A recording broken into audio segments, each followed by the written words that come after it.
Good morning बच्चों। फिर आज मैं आपको 5th क्लास का 9th लेसन से बेईमान मंत्री बेईमान मंत्री इससे पहले भी आपको मैंने ये लेसन पढ़ाया था, तो सब लोग निकालिए अपना book page number 28। 5th class student से पेज नंबर 28।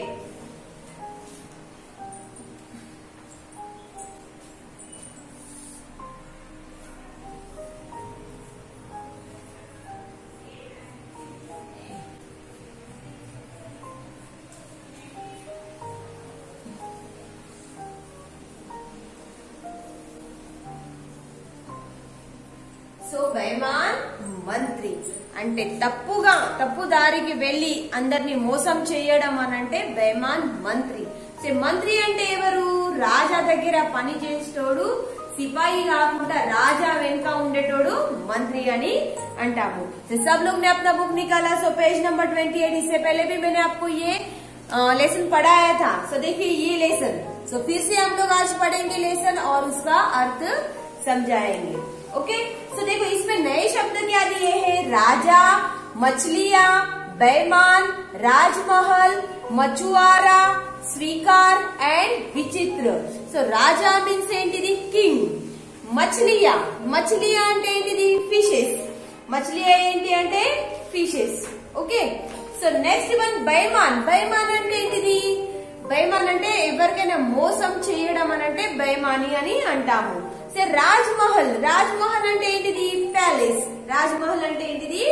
ప్యాలెస్। మछुआरा అంటే ఫిషెస్ ని పట్టుకుంటారు, వాళ్ళని ఏమంటారు? మछुआरा అని అంటారు। నెక్స్ట్ స్వీకారడం అనంటే ఒప్పుకోవడం। స్వీకారం అంటే ఏంటిది?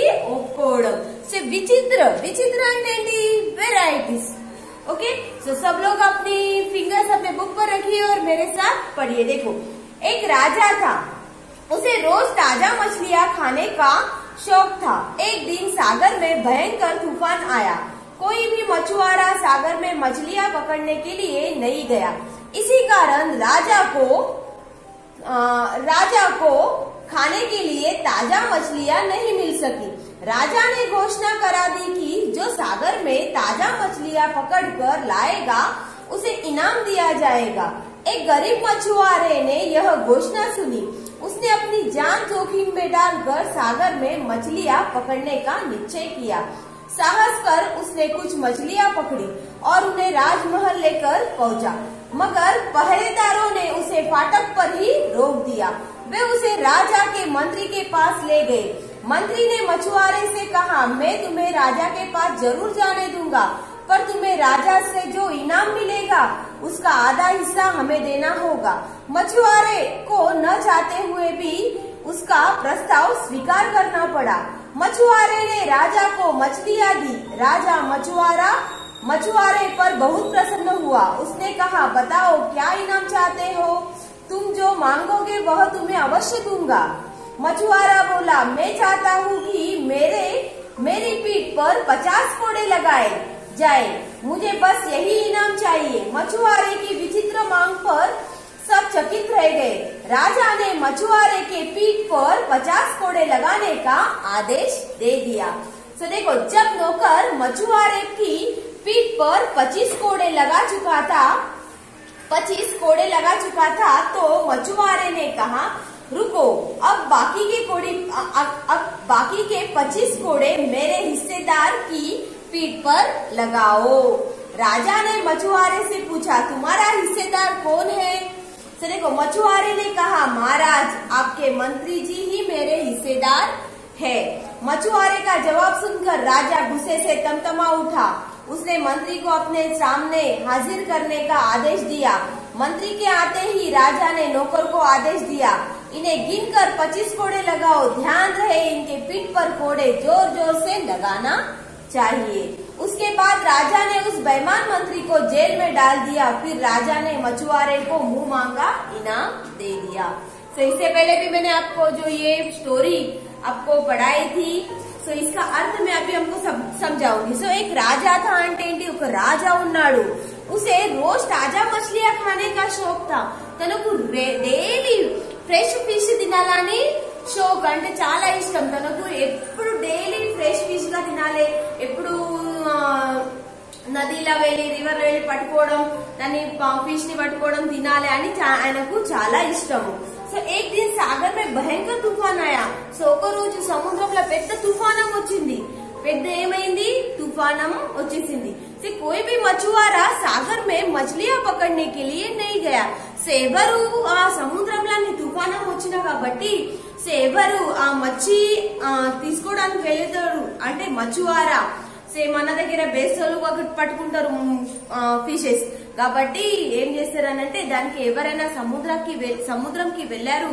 సో తుఫానం వల్ల ఎవరు వెళ్ళలేకపోయారు. సో देखो नहीं गया, इसी कारण राजा को खाने के लिए ताजा मछलियां नहीं मिल सकी. సో ఎవరు వెళ్ళలేదు పట్టుకోవడానికి ఫిషెస్ కాబట్టి రాజా కూడా ఎక్కడ దొరుకుతాయి, ఎవరైనా పట్టుకోవడానికి వెళ్తేనే వాళ్ళకు దొరుకుతాయి కదా. సో ఎవరు పట్టుకోవడానికి వెళ్ళలే కాబట్టి రాజా కూడా ఫ్రెష్ ఫిష్ దొరకలే అంటే మంచి చేపలు దొరకలేదు. देखो राजा ने घोषणा करा दी कि जो सागर में ताजा मछलियां पकड़कर लाएगा उसे इनाम दिया जाएगा. సో రాజా ఘోషణ అంటే రాజా అనౌన్స్మెంట్ చేశారు కి ఎవరైనా ఈ సముద్రంలో వెళ్లి ఫ్రెష్ ఫిష్ ని పట్టుకుంటే వాళ్ళకి నేను బహుమతి ఇస్తాను అని చెప్పాడు. ఎవరు చెప్పాడు, అది రాజా చెప్పాడు. సో देखो एक गरीब मछुआरे ने यह घोषणा सुनी. సో అందులోనే ఒక పూరున్న బెస్తైన అంటే పూరున్న చేపలు పట్టుకోయినా ఏం చేసిండు, ఆ అనౌన్స్మెంట్ విన్నాడు. రాజా చెప్పింది అనౌన్స్మెంట్ ఏం చేశాడు, విన్నాడు. విన్న తర్వాత उसने अपनी जान जोखिम में डालकर सागर में मछलियां पकड़ने का निश्चय किया. తన ప్రాణంని కూడా మనము లెక్క చేయకుండా సముద్రంలో వెళ్లి ఫిషెస్ ని పట్టుకోవడానికి వెళ్ళాడు. ఎవరు, ఒక పూర్ మచువారా అంటే పూర్ బేసైనా. సో देखो उसे अपनी जान जोखिम में डालकर सागर में मछलियां पकड़ने का निश्चय అంటే తను ప్రాణాన్ని కూడా లెక్క చేయకుండా సముద్రంలో వెళ్లి నేను ఫిషెస్ పట్టుకుంటాను, నేను రాజా దగ్గర బహుమతిగా తీసుకుంటాను అని తను సముద్రంకి వెళ్లి ఫిషెస్ ని పట్టుకోవడానికి వెళ్ళాడు. సో సాహస్ కర్ ఉస్నే కుచ్ మछलियां పకడి. సో తను ఏం చేశాడు, ఆ సాహసం చేశాడు. ఆ సముద్రంలో వెళ్లి అయినా కొన్ని ఫిషెస్ ని పట్టుకున్నాడు ఆ పూర్ మచువారా. సో देखो పకడి और उन्हें రాజ్మహల్ లేకర్ పहुंचा. తను ఎక్కడ వెళ్ళాడు, మళ్ళా రాజా దగ్గర. ఇప్పుడు రాజా ఘోషణ అనౌన్స్మెంట్ చేశారు కాబట్టి ఎవరికి ఇవ్వాలి ఆ ఫిషెస్, రాజా దగ్గర వెళ్ళాలి అంటే ఎక్కడ వెళ్ళాలి, రాజ్మహల్. రాజ్మహల్ అంటే ఏంటిది, पैलेस की వెళ్ళాడు. సో देखो ఎవరు, ఆ పూర్ మచువారా. से मगर पहरेदारों ने उसे फाटक पर ही रोक दिया. సో తన సిపాయిలు ఏం చేశారనంటే తన గేట్ దగ్గరనే ఆ చేపలు అమ్మేటాయనని అక్కడనే ఆపేశాడు. ఏగో మగర్ పహరోదారనే ఉసే फाटक पर, फाटक అంటే గేట్ దగ్గరనే నిలబడిపించారు. పర్ రోక్ దియా. వే ఉసే రాజా కే మంత్రి కే పాస్ లెగ్ గయే. సో తను ఫస్ట్ ఆ చేపలు పట్టుకున్న తర్వాత రాజా దగ్గర తీసుకోవడానికి వెళ్ళలేదు. సో తను ఫస్ట్ ఎవరి దగ్గర వెళ్ళాడు, మంత్రి దగ్గర వెళ్ళడానికి ఆదేశం ఇచ్చారు. ఎవరు, సిపాయి. ఆ సిపాయి కూడా అందులో మధ్యలో బైమాని అంటే తప్పుగా పనిచేసాడు. ముందు రాజా దగ్గర వెళ్ళాలి కాబట్టి ఆ ఫిషెస్ రాజా అనౌన్స్మెంట్ చేశారు కాబట్టి రాజా దగ్గర వెళ్ళకుండా తన మంత్రి దగ్గర ముందు తీసుకెళ్లారు సిపాయి ఆ పూర్ మచువారాకు. సో చూడండి, मंत्री ने मछुआरे से कहा मैं तुम्हें राजा के पास जरूर जाने दूंगा. సో మంత్రి ఏమన్నాడు, మంత్రి దగ్గర తీసుకున్న తర్వాత ఆ మంత్రి ఆ చేపల్ అమ్మేటాన్ని ఏం చేశాడనంటే తను నేను తీసుకెళ్తా, ఎక్కడ, రాజా దగ్గర తీసుకెళ్తా, కానీ నాకు ఒక షర్ట్ ఉంది. షర్ట్ ఏంటిది, ఏముంది చూడు, पर तुम्हें राजा से इनाम मिलेगा, उसका आधा हिस्सा हमें देना पड़ेगा. నీకు ఒక ఒప్పుకోవాలి. ఏంటి ఒప్పుకుంటావు, నేను ఒక చెప్తాను. నీ దగ్గర రాజా దగ్గర ఏమైనా ఇనామం దొరికితే, నీకు ఇప్పుడు ఫిషెస్ పట్టుకున్నావు కాబట్టి ఆ ఇనాం దొరికితే అందులోకెళ్ళుండి సగం నాకు ఇవ్వాలి అని ఆ మంత్రి ఆ వేసైన చేపలు అమ్మేటోని అన్నాడు. చూడండి, हिस्सा हमें देना होगा. मछुआरे को न चाहते हुए भी उसका प्रस्ताव स्वीकारना पड़ा. ఆ వేసైన ఏం చేశాడు, చేపలు తీసుకున్న తర్వాత ఒక్కొక్క తప్పలేదు కాబట్టి ఇప్పుడు నేను చేపలు ఇయ్యలేదు అనుకోండి, ఆ మంత్రి తీసుకొని ఆ రాజా దగ్గర వెళ్తాడు, నాకేమి అందులో ఉపయోగం ఉంటది కాబట్టి ఆ మంత్రి చెప్పినట్టు ఆ బేసైన కూడా అలానే చేశాడు, ఒప్పుకున్నాడు. నేను సరే నేను ఇళ్ళకెళ్ళుండి సగం హిస్సా నీకు ఇస్తాను అని చెప్పాడు. సరే మచ్చువారేనే రాజాకో మచిలియాది. సో మచ్చువార ఆ బేసైన పట్టుకున్న షాపని ఆ కింగ్ అంటే రాజా దగ్గరికి తీసుకొని వెళ్ళాడు, ఆ రాజాకి ఇచ్చాడు. సరే రాజా మచ్చువారే పర్ బహుత్ ప్రసన్న హువా. సో రాజా చాలా హ్యాపీగా ఉన్నాడు. ఇప్పుడు మధ్యలో తనకు ఫ్రెష్ ఫిష్ గా దొరకలే కాబట్టి తనకు మళ్ళా ఫ్రెష్ ఫిష్ దొరికిందే కాబట్టి చాలా ఆనందంగా అయ్యాడు. ఆనంద అయిన తర్వాత ఉస్నే కహా బతాओ క్యా ఇనామ్ చాతే హో. ఆ బేసైన చెప్పాడు, నువ్వు నాకు శాప పట్టుకొచ్చినావు కాబట్టి నీకేం బహుమతి ఇవ్వాలి, నీకేం కావాలి అని అడుగు అని చెప్పాడు. చూడండి, బతాओ క్యా ఇనామ్ చాతే హో, తుమ్ జో మాంగోగే వే మే తుమ్హే అవశ్య దూంగా. సో నీకేమైనా నువ్వు ఏదైనా అడిగితే నేను ఇస్తాను అని అన్నాడు రాజా. మచ్చువారా బోలా మే చాహతా హూ కి మేరే పీఠ్ పర్ 50 కోడే లగాయే జాయ్. సో ఆ బేసైన ఏం చెప్పిండనంటే, సరే రాజా మీరు ఇనాం ఇస్తున్నారు కదా, బహుమతి ఇస్తున్నారు కదా, నాకు ఏం బహుమతి కావాలనంటే నా బ్యాక్ మీద ఎన్ని 50 కోడే అనంటే మన చాపుకుంటే చూడండి, ఒక వాళ్ళ దగ్గర రాజా దగ్గర పెద్ద స్టిక్ లెక్క కాకుండా ఒక రస్సి తోటి అల్లింది ఉంటుంది చూడండి కోడే, దాంతో నా ఈప్లా ఎంత 50 దెబ్బలు కావాలని అన్నాడు. ఎవరు? ఆ బేసైన. నాకు ఏం బహుమతి కావాలనంటే నాకు ఒక్కటే బహుమతి కావాలి, నాకు నా ఈ మీద 50 దెబ్బలు కావాలి అని అన్నాడు. సరే కోడే లగాయే జాయే, ముझे బస్ యహీ ఇనామ్ చాహియే, నాకు అదే బహుమతి కావాలి అని అన్నాడు ఆ బేసైన. సే మచ్చువారేకి విచిత్ర మాంగ్ పర్ సబ్ చకిత్ రేగే. సో ఆ బేసైన విచిత్రంగా ఆ బహుమతి అడిగే వరకల్లా అందరూ షాక్ అయ్యారు. షాక్ అయిన తర్వాత చూడండి ఏమైంది, రాజానే మచ్చువారేకి పీఠ్ పర్ 50 కోడే లగానే కా ఆదేశ్ దియా. తను ఏం అడిగినా అది రాజా ఇస్తా అని చెప్పినా కాబట్టి రాజా ఏం చేశాడు, తన సిపాయికి ఆదేశం ఇచ్చాడు కి ఆ బేసైనకు 50 దెబ్బలు ఈప్లా పడాలి అని చెప్పాడు. సరే చూడండి నెక్స్ట్, जब नौकर ने मछुआरे की पीठ पर 25 कोड़े लगा चुका तो మచ్చువారే నే కహా రుకో. సో తన సిపాయి ఆ బేసైనకు 50 దెబ్బలు వేసినప్పుడు 50 కాకుండా 25 అంటే 25, హిందీ మే ఉస్కో క్యా బోల్తే హై 25. సో 25 అంటే 25 దెబ్బలు ఇచ్చినప్పుడు ఏం చేశారు, ఆగండి అని చెప్పాడు. ఎవరు? ఆ బేసైన. సో देखो कोड़े लगा चुका तो मछुआरे ने कहा रुको అంటే ఆగండి. अब बाकी के 25 कोड़े मेरे हिस्सेदार के పీఠ్ పర్ లగాओ. సో ఇంకా 25 దెబ్బలు ఉన్నాయి కదా, ఆ 25 దెబ్బలు నాకు కాకుండా నాతోటి ఇలా భాగీదార్ అంటే నాతోటి మధ్యలో వచ్చిన భాగి అంటే సగం సగం అడిగేటోళ్ళకి పెట్టాలని చెప్పాడు ఆ బేసైన. సో हिस्सेदार के पीठ पर लगाओ. राजा ने मछुआरे से पूछा तुम्हारा हिस्सेदार कौन है. హిస్సేదార్ అంటే ఏంటిది, మనకేదైనా వస్తువు దొరికితే సగం సగం భాగం తీసుకోవడం అనంటే అది హిస్సేదార్ అంటారు. అంటే నాకు సగం నీకు సగం కాబట్టి అసలు ఎవరు అడిగారు నాకు సగం నీకు సగం అనని, ఆ మంత్రి అడిగాడు కాబట్టి ఆ బేసైన కూడా ఏమన్నాడు, నాకు 25 కోడే అంటే నాకు 25 దెబ్బలు పడ్డాయి కదా, అలానే ఆ 25 దెబ్బలు కూడా ఇంకోళ్ళకి దొరకాలి అని చెప్పాడు ఆ బేసైన. సో देखो राजा ने मछुआरे से पूछा तुम्हारा हिस्सेदार कौन है. ఎవరు మధ్యలోని భాగీదారి ఉన్నాడు అని రాజా అడిగాడు. मछुआरे ने कहा महाराज आपके मंत्री जी ही मेरे हिस्सेदार है. మహారాజ్ మీ దగ్గర పని చేసే ఆయన మంత్రి ఆ మధ్యలో నాకు భాగంగా ఉన్నాడని చెప్పాడు ఆ బేసైన. సో మచ్చువారా కా జవాబ్ సున్కర్ రాజా గుస్సే సే తమతమా ఉఠా. సో ఆ బేసైన చెప్పిన తర్వాత రాజా చాలా కోపపడ్డాడు. చాలా గుస్సా అంటే ఏంటిది, కోపం పడ్డాడు. తమతమా ఉఠా. ఉస్నే మంత్రి కో అప్నే సామ్నే హజిర్ కర్నే కా ఆదేశ్ దియా. తను ఏం చేశాడు, మంత్రిని పిలవాలే సిపాయికి చెప్పాడు, ఘోషణ అనౌన్స్మెంట్ చేశాడు, ఎక్కడున్న మంత్రిని నా దగ్గర ముందు నిలబడాలని చెప్పాడు. ఆదేశ్ దియా. మంత్రికి ఆతే హీ రాజానే నౌకరుకు ఆదేశ్ దియా. మంత్రి వచ్చిన తర్వాత రాజా ఆదేశం ఇచ్చాడు తన సిపాయికి, इन्हें गिनकर 25 कोड़े लगाओ.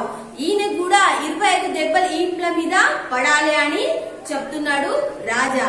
ధ్యాన్ రహే, ధ్యానం చేసుకోండి, ఏంటి గుర్తు పెట్టుకోండి. ఇన్కే పీఠ్ పర్ కోడే జోర్ జోర్ సే లగానా చాహియే. తను ఈప్ల మీద మాత్రము ఆ దెబ్బలు చాలా స్ట్రాంగ్ ఉండాలి అని రాజా చెప్పాడు. ఎవరి ఈప్ మీద? మంత్రి ఈప్ మీద. से చూడండి, उसके बाद राजा ने उसे बेईमान मंत्री को जेल में डाल दिया. సో ఆ మోసం చేసిన మంత్రిని రాజా ఏం చేశాడనంటే తనుని జైల్ కి పంపించాడు. फिर राजा ने मछुआरे को मुंह मांगा इनाम दिया. తర్వాత ఆ బేస్తాయనకు తను అడిగినట్టు కాకుండా తన ఇష్టంతో ఇంకా ఎక్కువనే బహుమతి ఆ బేస్తాయనకి ఇచ్చాడు. సో ఈ समझ में आपको ये लेसन ఎవరికి మోసం చేయకూడదు. ఎవరు పని చేసిన వాళ్ళకి ఫలితం దొరకాలి కాబట్టి ఆ ఫలితంని ఇంకోళ్ళతోటి దోసుకుంటే అది మంచిది కాదు. ఎవరి ఫలితం వాళ్ళకే పొందాలి అని అంటున్నారు. సో ఎవరు ఎంత తుఫానం అనంటే ఎంత సముద్రంలో పెద్ద తుఫానం వచ్చిన తర్వాత కూడా చాలా గరీబున్న ఆ బేసాయన తను ప్రాణంని లెక్క చేయకుండా తను ఏం చేశాడనంటే తను అందులో వెళ్ళి అందులో ఫిషెస్ పట్టుకున్నాడు. ఎందుకు? నాకేదైనా బహుమతి దొరుకుతుంది కాబట్టి ఆశతోటి సముద్రంలో వెళ్ళాడు. వెళ్ళి ఫిషెస్ ని పట్టుకున్నాడు. కానీ మాత్రం తనకు ఫలితం దొరికిందా?